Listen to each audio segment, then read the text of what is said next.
Hello'. হয়, hello'. হয় ৰহিন ফুকন ডাঙৰীয়া। হয় হয়, স্বাগতম জনাইছো। ধন্যবাদ। স্বাগতম জনাই। আৰু ৰমেন তামুলী ডাঙৰীয়া। আছো বাৰু, কওকচোন। এতিয়া বাকী আমাৰ ষ্টুডিঅ'লৈ স্বাগতম জনাইছো। ধন্যবাদ। তেনেকে আমি আমাৰ অনুষ্ঠানলৈ আগবাঢ়ো। নিশ্চয়। নিশ্চয় নিশ্চয়। এতিয়া আমাৰ বৰ্তমান মানে আমাৰ পৰিস্থিতি সন্দৰ্ভত অলপ কথা পাতিম আমি তিনিজনে আমাৰ ৰাজ্যৰ পৰিস্থিতিৰ ওপৰত, আৰু মানে আমাৰ শিল্পী, আমাৰ প্ৰাণৰ শিল্পী জুবিন দাৰ ন্যায়ৰ ওপৰত কথা পাতিম আমি। নিশ্চয় নিশ্চয়, ভাল।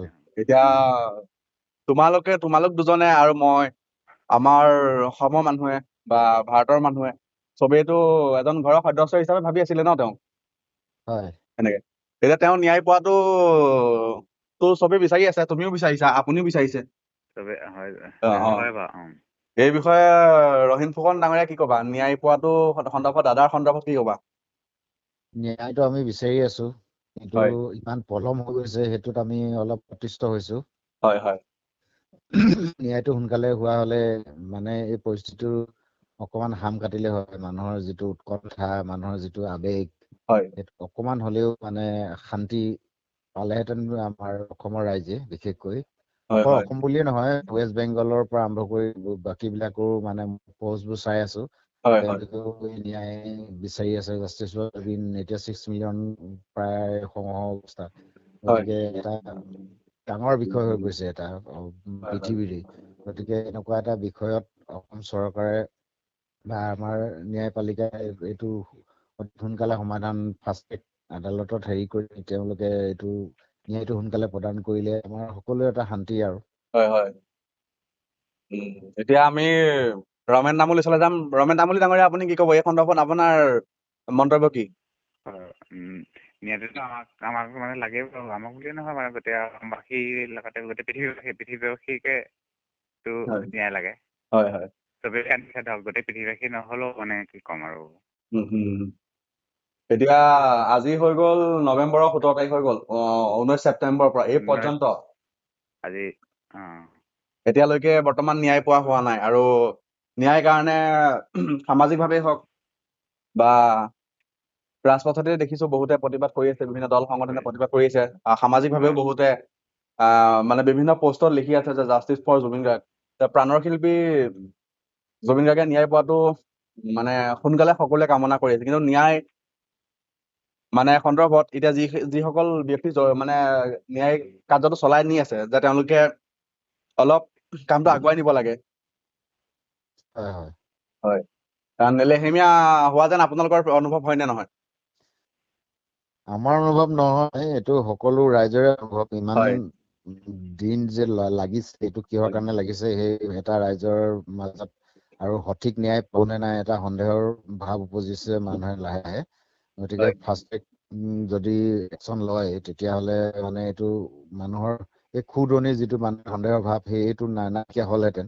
হয় কিন্তু যিমানে দিন বাঢ়ি গৈ আছে, হয় সিমানে মানুহৰ মনত এটা সন্দেহৰ ভাৱ হৈছে, প্ৰকৃততে তেওঁ ন্যায় পাব নে নাই।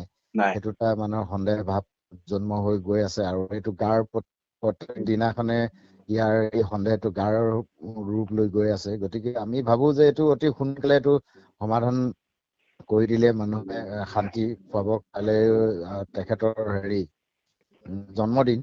হয় গতিকে তেওঁ যোৱাকালিলৈ জন্মদিনত জন্মদিন। হয়, যোৱাকালি নহয়, অহা কাইলৈ হ'ব।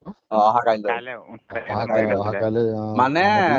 18 নৱেম্বৰ তাৰিখে আমাৰ প্ৰাণৰ শিল্পী জুবিন গাৰ্গৰ জন্মদিন, হয়, উপজা আমি দিন। এইটো অনুষ্টুপীয়াকৈ ইয়াত অনুষ্টুপীয়া মানে আমাৰ এই অঞ্চলৰ হেৰিতে আমি তেওঁৰ জন্মদিনটো উদযাপন কৰিবলৈ লৈছো।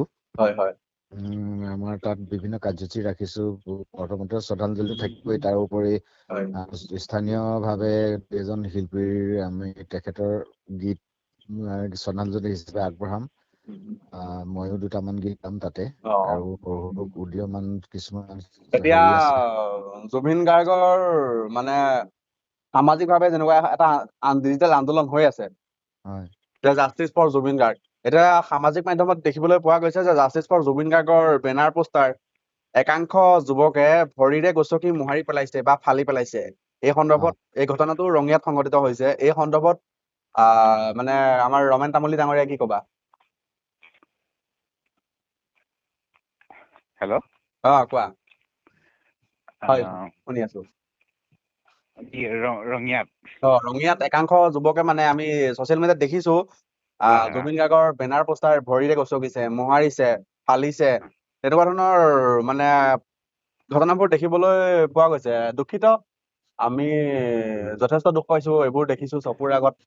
মানে আমি কেতিয়াও এনেকুৱা হব বুলি ভবা নাছিলো। এই বিষয়ে কি কবা?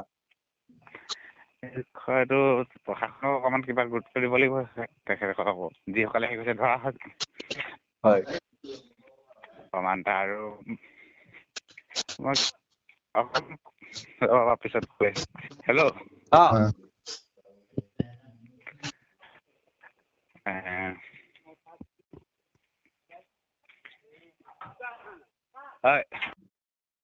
হেল্ল'। ৰহিন ফুকন কোৱা। তেখেতে ফোনটো কাটিলে বাৰু, কওক। তেনেকে এতিয়া জুবিন গাৰ্গে ন্যায় পোৱাটো মই 100% বিচাৰো, আৰু যাতে জুবিন গাৰ্গে ন্যায় পায়। হয়, সেইটোতো তেনেকে ন্যায় পাব লাগিব। আৰু দাদাৰ যিখন চিনেমা আছে, দাদাৰ চিনেমাখন যোনে বিকৃতৰ ওপৰত ছচিয়েল মিডিয়াত ডলাৰৰ কাৰণে, অলপ ভিউজৰ কাৰণে দি আছে, তেওঁলোকৰ ওপৰত আইনে কঠোৰ ব্যৱস্থা গ্ৰহণ কৰিব লাগে। আৰু যিমান দূৰ পাৰিছে তেওঁলোকে দুজনমানৰ ওপৰত একশ্যন লৈছেই, তেওঁলোকে তেওঁলোকৰ কাম কৰি আছে বাৰু। আৰু যোনে যিটো অঞ্চলৰ পৰা হৈছে, আমিতো এতিয়া বিশেষকৈ মই পোৱা নাই যে তেনেকুৱা চেনেলত, কিন্তু পাইছোৱে নাই বাতৰিত।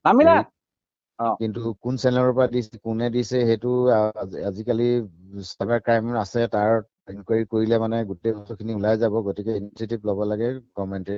বস্তুটো ইমান কষ্ট কৰি এখন চিনেমা যিহেতু হৈছে, আৰু সেই চিনেমাখন অকল এইখন বুলিয়ে নহয়, যিকোনো অসমীয়া চিনেমা হওক বা যিকোনো বেলেগ ভাষা ভাষীৰ চিনেমা পাইৰেচি হোৱাটো এটা ডাঙৰ অপৰাধ। কাৰণ বহুত কষ্ট জড়িত হৈ থাকে, বহুত মানুহ তাত স্বাৰ্থ জড়িত হৈ থাকে। গতিকে তেনেকুৱা এটা বিষয়ত তেওঁলোকে নিজৰ কেইটামান টকাৰ কাৰণে, মুনাফাৰ কাৰণে তেনেকুৱা এটা কাম কৰাটো বৰ গভীৰ কাম। গতিকে তেওঁলোকক অতি দুখজনক। আমি অতি দুখ পাইছো। নিশ্চয় এইটো দুখ পোৱাৰ কথাই। এইটো অকল এইখন বুলিয়ে নহয়, যিকোনো চিনেমা বা যিকোনো এটা গানেই কোনোবাই কৰিলে তাৰ বহুত কষ্ট নিহিত হৈ থাকে, অন্তৰ্নিহিত হৈ থাকে।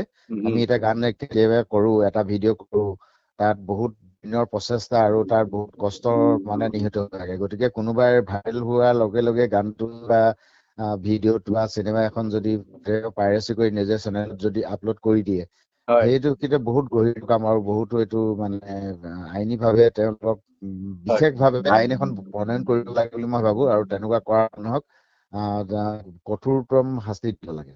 হয়। আৰু এতিয়া জুবিন গাৰ্গৰ মানে কাৰণে বহুতে বহুত কাম কৰি আছে, প্ৰতিমূৰ্তি বনাইছে, তেওঁৰ কাৰণে উদ্যান বনাইছে, তেওঁৰ কাৰণে বহুতো মানে কাৰ্য হাতত লৈছে বিভিন্ন ব্যক্তিসকলে। এই বিষয়ে মানে কি কবা? সেইটোতো ল'বলগীয়া কামেই হয়, এটা কৰ্মৰ ভিতৰতে পৰে বুলি মই ভাবো। কাৰণ জুবিন অকল এজন জুবিন নহয়, জুবিন এটা সত্তা, এটা আমাৰ জাতীয় পৰিচয় হৈ পৰিছে। গতিকে তেনেকুৱা এজন ব্যক্তিৰ ওপৰত তেনেকুৱা কাম কৰাটো তেনেই মানে সাধাৰণ মানে এইটো কৰণীয় বুলি ভাবো। গতিকে প্ৰত্যেক ঠায়ে তেনেকুৱা এটা পদক্ষেপ লব লাগে। আৰু তেনেকুৱাজন প্ৰতিটো বিষয়ত আৰু তেওঁৰ প্ৰতিজন মানুহৰ মাজত যেনেকৈ সোমাই গৈছিলে, তেওঁক ভৱিষ্যতৰ কাৰণে ভৱিষ্যত প্ৰজন্মই যাতে মনত ৰাখিব পৰাকৈ, উঠি অহা চামে যাতে আছিলে চিনি পোৱাকৈ, সেই প্ৰত্যেক ঠায়ে প্ৰত্যেক অঞ্চলে তেনেকৈ মানে সংগঠনে হওক বা প্ৰশাসনে হওক, প্ৰত্যেক জিলাই তেনেকুৱা এটা তেওঁৰ পদক্ষেপ গ্ৰহণ কৰিব লাগে। তেনেকুৱা পদক্ষেপ গ্ৰহণ কৰক। আৰু তেওঁৰ ষ্টেচু প্ৰত্যেক চেণ্টাৰত ৰাখিব লাগে। পাৰিলে বাট পথবিলাকৰ কিছুমান জুবিন গাৰ্গৰ নামত মানে বাট পথ নামকৰণ কৰিব লাগে। মই সেই বুলি আজিৰ দিনটোত মই অনুভৱ কৰো। সেইটো হয়। কালিলে যিহেতু তেওঁ উপজা দিন, আৰু এই সন্দৰ্ভত তেওঁ আমাৰ মাজত নাই যদিও তেওঁক আমি আমাৰ মাজত জীয়াই ৰাখিব লাগিব। উম